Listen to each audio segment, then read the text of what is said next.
Hello everyone, welcome Sunrise Online Classes. Now dear students, business environment वाला हमारा chapter चल रहा था जिसके अंदर चल रहा था चैप्टर नंबर 3 ओके। उसके हम लास्ट वीडियो में हमने इम्पोर्टेंस पढ़ी थी। आज हम देख रहे हैं डायमेंशंस ओके। नाउ डायमेंशंस हैं क्या, पहले हम इसको देख लें। बिजनेस एनवायरनमेंट क्या होता है इसके बारे में हमने पढ़ा था कि सपोज़ ये आपका बिज़नेस एनवायरनमेंट है और इसके सराउंडिंग पार्ट जो भी हैं वो बिज़नेस एनवायरनमेंट कहलाता है। तो ऐसे कौन कौन से डायमेंशन हैं जो आपके बिज़नेस को इफ़ेक्ट करते हैं ओके।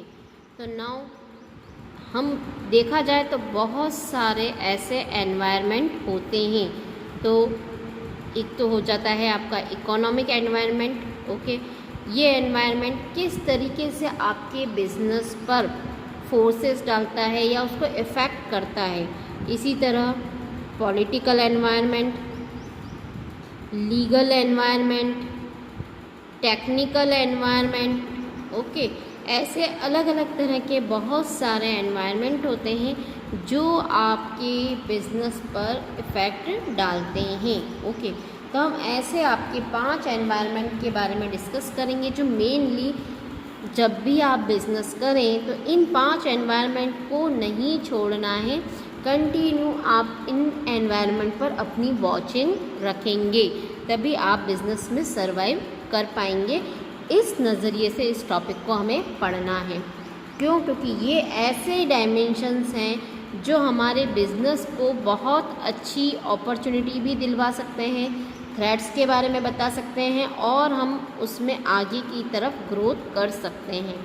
बट अगर हमने इन डायमेंशंस के बारे में नहीं सोचा, इनको नहीं ऑब्ज़र्व करा तो हमारी ऑर्गेनाइजेशन का लेवल जो है वो डाउन चला जाएगा ओके। नाउ सबसे पहले हम देखते हैं इकोनॉमिक एनवायरनमेंट। ये क्या चीज़ है? हमारा बिज़नेस के अंदर अगर जहाँ हमारा बिज़नेस है, ठीक है ना, ये हमारा बिज़नेस है, इसके अंदर जो हमारा इकोनॉमिक पार्ट है उसको हम देखेंगे। इकोनॉमिक पार्ट में हम क्या देखेंगे? हम यहाँ देख रहे हैं कि यहाँ के लोगों का लिविंग स्टैंडर्ड कैसा है, उसकी प्रॉफिट अर्निंग कितनी है, ठीक है ना। ये चीज़ उनका यहाँ की सिटी का एम्प्लॉय रेट कितना है। अब ये पूछोगे मैडम ये क्या बोल रहे हैं आप? देखो, अगर हमें यहाँ पता चलता है कि लोगों की जेब में यहाँ पर अप्रॉक्सीमेट रुपया कितना रहता है, मोस्ट ऑफ लोगों के जेबों में रुपया कितना रहता है, अगर हमें ये पता चलता है कि हम जिस एरिया में हमारा बिज़नेस है वहाँ लोगों की खर्च करने का एक एग्ज़ाम्पल ले रहे हैं कि 10 रुपये हैं उनकी जेब में, मोस्ट ऑफ 10 रुपये रहते हैं, तो वो कितना खर्च करेंगे? 7 से 8 रुपये ही खर्च कर पाएंगे।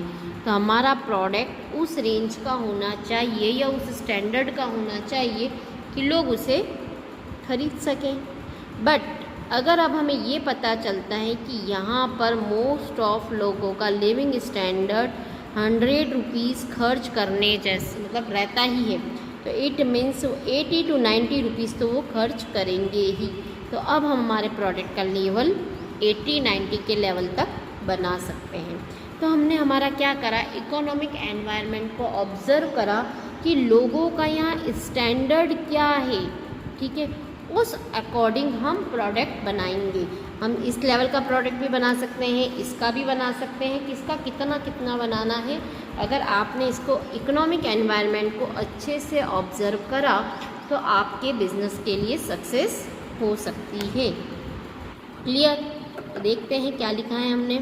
Economic environment consist, economic environment किससे कंसिस्ट होता है? जीडीपी मतलब gross domestic product, income level at national level, profit earning rate, productivity and employment rate and fiscal policy of government etcetera. अब ये शायद अभी आपको ये सारी टर्म्स नहीं लग रही हैं, बट जब आप अभी इकोनॉमिक्स पढ़ेंगे उसमें ये सारी चीज़ें आ जाएंगी। जीडीपी का मतलब होता है कि एक साल के अंदर एक कंट्री ने कितनी गुड्स एंड सर्विस प्रोड्यूस करी हैं, उन चीज़ों के बारे में हमें ये बताता है। तो इससे हमें पता चल जाता है कि हमारी इकोनॉमी का एनवायरनमेंट कितने स्टैंडर्ड वाला है, यहाँ का एम्प्लॉय रेट कितना है, बहुत ज़्यादा हायर है, इट मीन्स काफ़ी सारे लोग वर्किंग कंडीशन में हैं। अगर हमें इन सारी बातों का नॉलेज है तो उसके अकॉर्डिंग हम हमारे बिजनेस के इमीडिएट एक्शंस प्लान कर सकते हैं। The economic environment factor have to immediate and direct impact on the businessman, so businessman can the economic environment and take immediately action to deal with this environment. अगर वो अपने economic environment को watching करता है तो immediate action plan कर सकता है कि उसे करना क्या है। जस्ट लाइक एक डिमॉन्स्ट्रेशन का आया था जिसने हमारी पूरी इकोनॉमिक को हिला दिया था। क्या आया था डिमॉन्स्ट्रेशन के अंदर? डिमॉन्स्ट्रेशन में ये आया था कि आपके 500 और 1000 के नोट अब नहीं चलेंगे। तो इसने इंडियन इकोनॉमिक एनवायरनमेंट को बहुत अचानक से हिट कर दिया। लोग अचानक से हिल गए थे क्योंकि ये डिसीज़न केवल एक रात का था। इसके ऊपर कोई लोगों को ये भी नहीं था कि ऐसा भी कोई डिसीज़न आएगा। तो डायरेक्ट हमारी करेंसी का डेमोन्स्ट्रेशन आया जिसने हमारी इंडियन इकोनॉमी को बुरी तरह से हिला दिया था, और ये तो आपके सामने लाइव हो चुका है। तो ऐसा हमें इकोनॉमिक एनवायरनमेंट अचानक से आता है और हम इसके ऊपर प्रॉपर वॉचिंग रखते हैं तो आप इमीडिएट सही एक्शन ले सकते हैं कि हमें क्या करना है और हमारे बिजनेस के लिए क्या सही रहेगा। ओके, तो फर्स्ट तो हो गया आपका इकोनॉमिक एनवायरनमेंट। नाउ अब देखते हैं सोशल एनवायरनमेंट, ये क्या चीज़ है। Social environment consist of the customs and tradition of the society in which businesses exist. अब पहला तो हमने पढ़ लिया था इकोनॉमिक एनवायरनमेंट। अब हम देखते हैं कि ऐसा कौन सा एनवायरनमेंट है, social environment.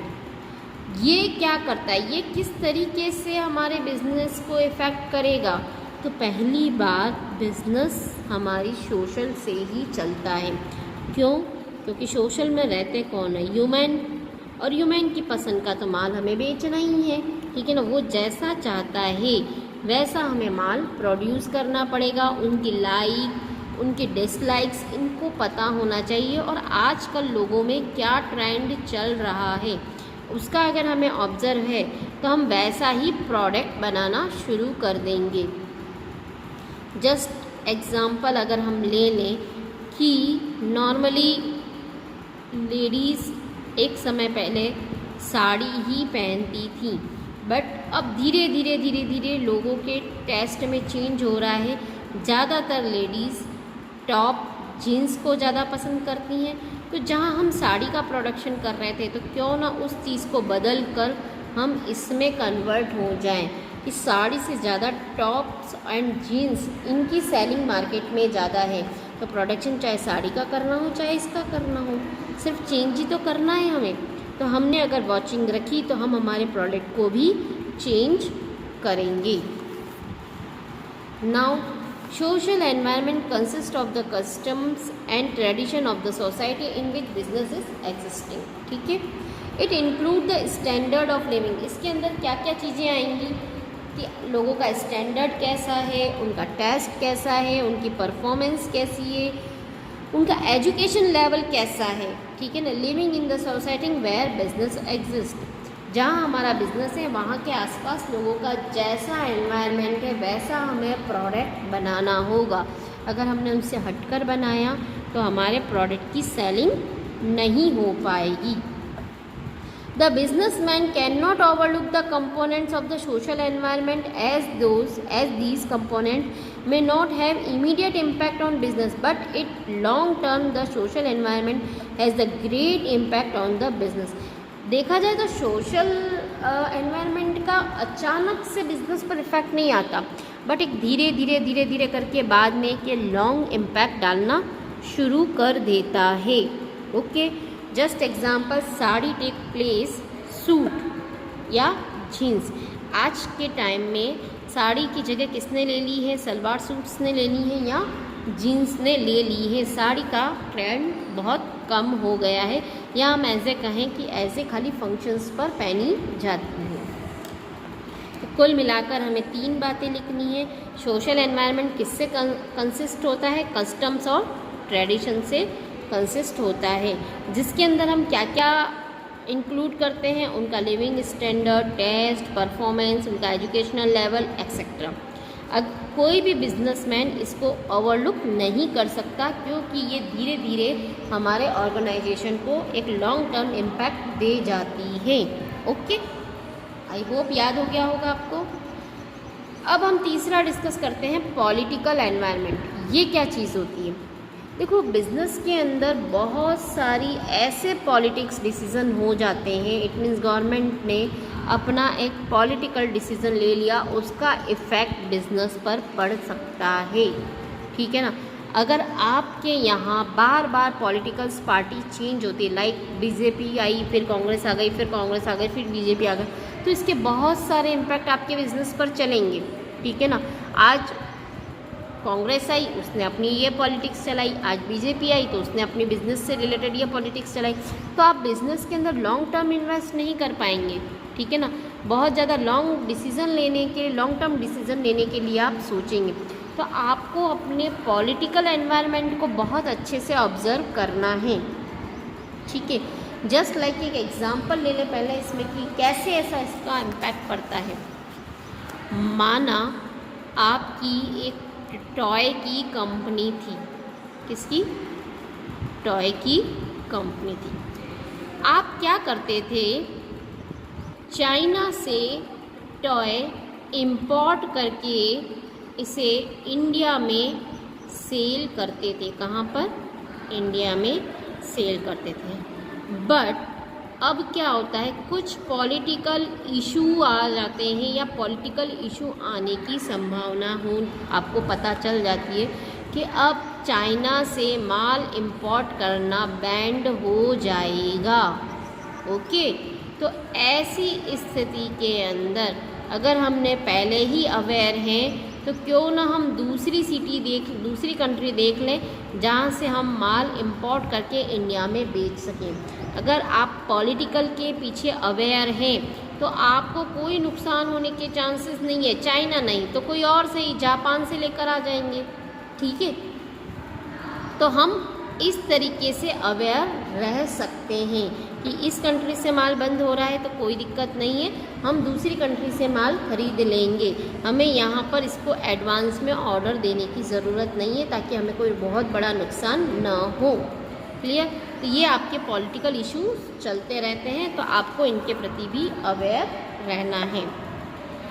Political environment constitute all the factor related to the government affairs, such type of government in power, attitude of government toward the different groups of society, political change implemented by different government etc. Political environment किस किस से consist होता है? एक तो सच आपकी government policy की powers क्या हैं, उनके एटीट्यूड्स क्या हैं, उनकी पॉलिसीज़ क्या हैं जो आपके ऑर्गेनाइजेशन को इम्पैक्ट करती हैं। The political environment has immediate and great impact on the business transaction, so business must scan the environment very carefully. आपका जो ये पॉलिटिकल एनवायरनमेंट होता है ना, वो इमीडिएटली इम्पैक्ट डालता है। जस्ट सोशल जो होता है ना, इमीडिएट इम्पैक्ट नहीं डालता है, बट पॉलिटिकल जो है वो इमीडिएट इम्पैक्ट डालता है।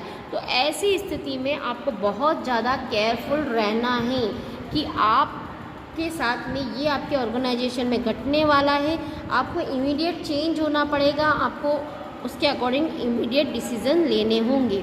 The businessman has to make change in his organisation according to changing factor of the political environment. Okay, आप इसका एग्जांपल भी आप चाहें तो शॉर्ट में बता सकते हैं। जैसे फॉरेन पॉलिसी के अंदर चेंज हुआ था, band on China toy.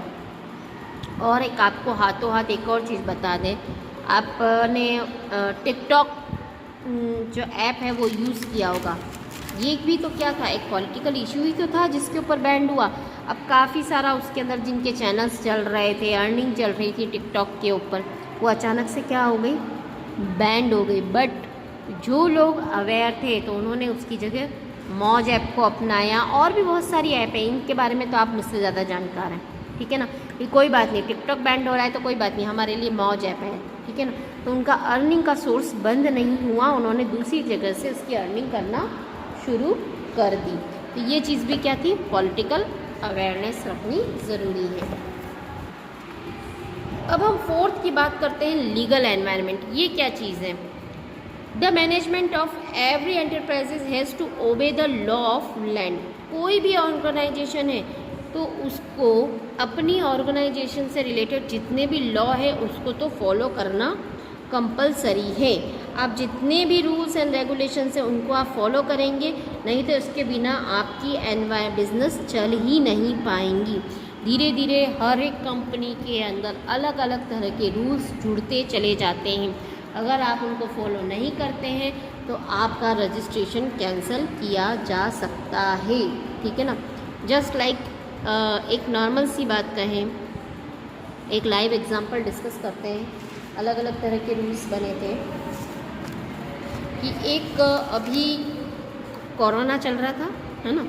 Corona के अंदर हर एक शॉप को कुछ लीगल नोटिस दिए गए थे कि आपकी दुकान पर जो कस्टमर आएंगे वो सोशल डिस्टेंसिंग के साथ खड़े रहेंगे।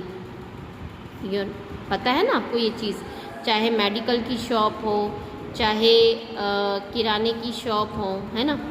अब ऐसी स्थिति में अगर आपने अखबारों में पढ़ा होगा, जिस शॉप पर इस रूल को फॉलो, क्योंकि एक लीगल नोटिस था ये कि आपकी दुकान पर जो भी कस्टमर आएंगे सोशल डिस्टेंसिंग के साथ आप उनके साथ डील करेंगे। अगर आपने इस रूल को फॉलो नहीं किया तो आपकी दुकान पर ताला लग जाएगा। और अगर आपने देखा हो अखबारों में तो ऐसा हुआ था, आपने उस लॉ को नहीं माना और वो 3 से लेकर 7 दिन तक दुकानें क्या हो गई, बंद हो गई। चाहे मेडिकल की शॉप देख लो, चाहे राशन की दुकानें देख लो, पर्टिकुलर नाधारे में ऐसा घटा था।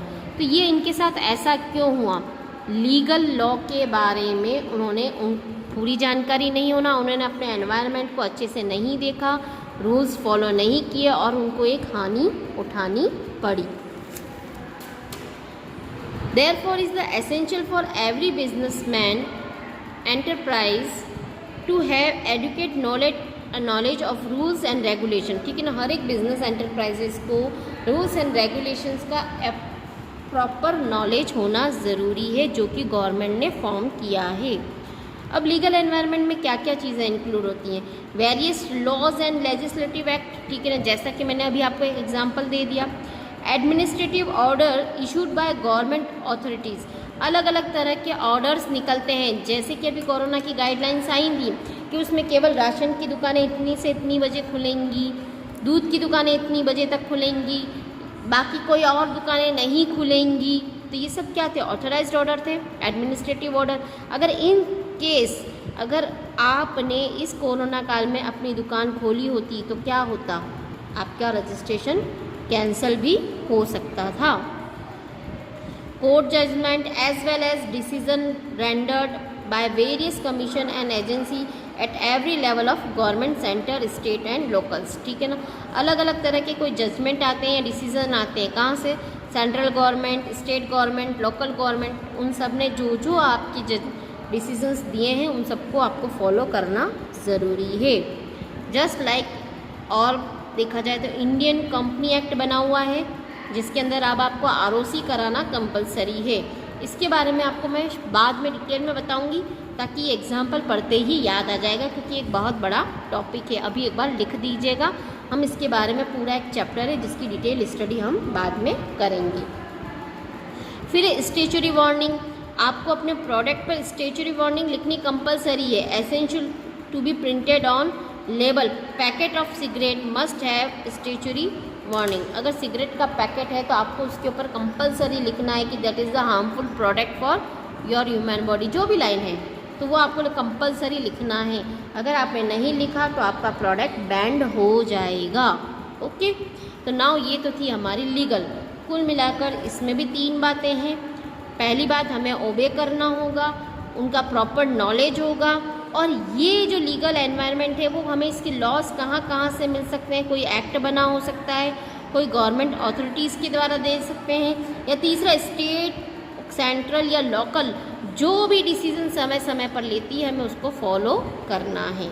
Okay, now legal environment complete. Now last चलते हैं हमारा टेक्निकल एनवायरनमेंट। अब ये क्या कहता है? टेक्निकल एनवायरनमेंट ये कहता है कि आपके एनवायरनमेंट में बहुत फास्टली मशीनरी कह लो, इक्विपमेंट कह लो, बहुत फास्ट चेंज होते हैं। तो ऐसी स्थिति में आपको उन चेंजेस को एक्सेप्ट करना होगा। जैसे कि मैं आपको क्लास में बहुत बार पहले भी एक एग्ज़ाम्पल दे चुकी हूँ नोकिया का। आई होप जिन्होंने ये एग्ज़ाम्पल सुना है उनको इमीडिएट याद हो गया होगा। एक टाइम था कि नोकिया कंपनी, सुनी है आपने नोकिया कंपनी, है ना, कीपैड मोबाइल सालों साल चलते थे उसके मोबाइल, ठीक है ना। इट मीन्स गिर जाए तो भी चलता रहता था, ख़राब होता ही नहीं था। बैटरी 3 से 4 दिन नॉर्मल चल जाती थी अगर फुल चार्ज किया।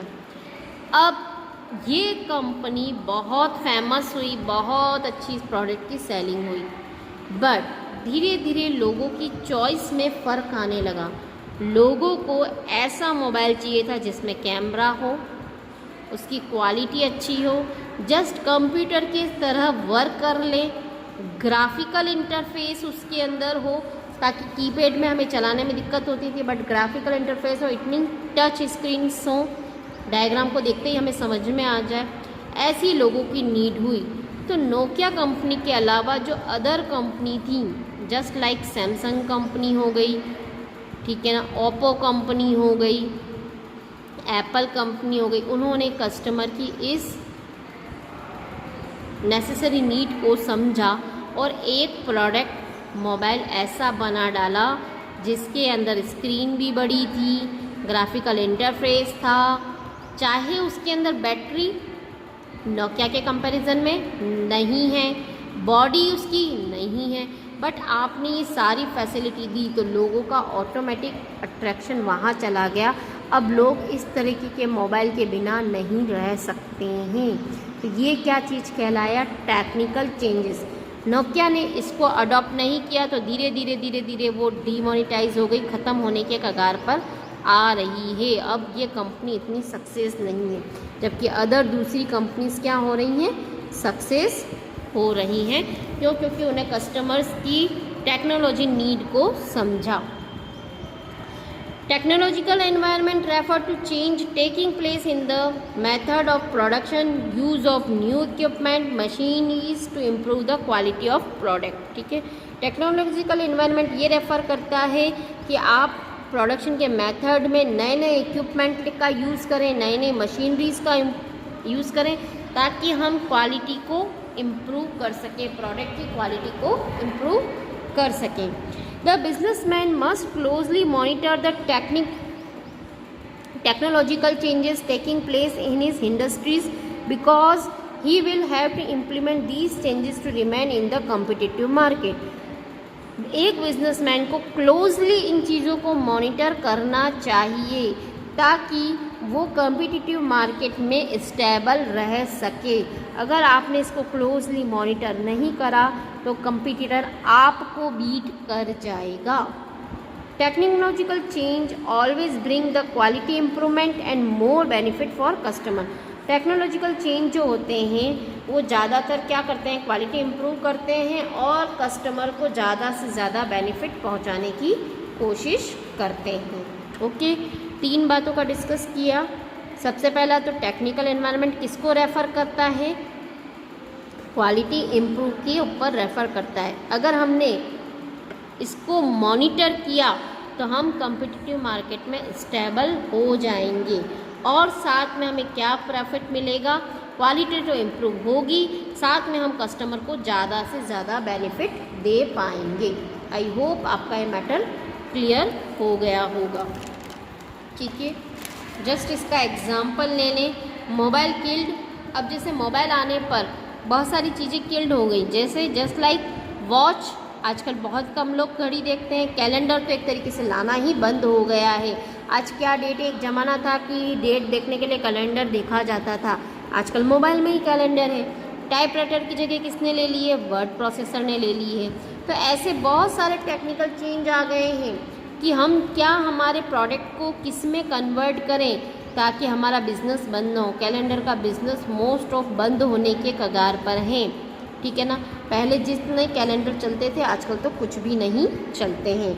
वॉचेस में भी कुछ इनिशिएटिव आइडियाज़ आ रहे हैं कि अब आप उसमें व्हाट्सअप चला सकते हैं, आप दूसरी चीज़ की कॉलिंग भी कर सकते हैं। ऐसी वॉचेस डेवलप की जा रही हैं ताकि ये बिज़नेस अभी थोड़ा स्टेबल होने की कोशिश कर रहे हैं। ओके, नाउ आपको डायमेंशंस याद हो गए होंगे, एक बार देख लो कौन कौन से थे, शॉर्ट में ही बता रही हूँ कौन कौन से डायमेंशन हमें पढ़ने हैं। हमारा इकोनॉमिक एनवायरनमेंट कैसा है, सोशल एनवायरनमेंट कैसा है, पॉलिटिकल कैसा है, टेक्नोलॉजिकल कैसा है, लीगल कैसा है। बिजनेस सर्वाइव करने के लिए ये सारे डायमेंशंस को बहुत अच्छे से देखना है। Okay, now thank you very much.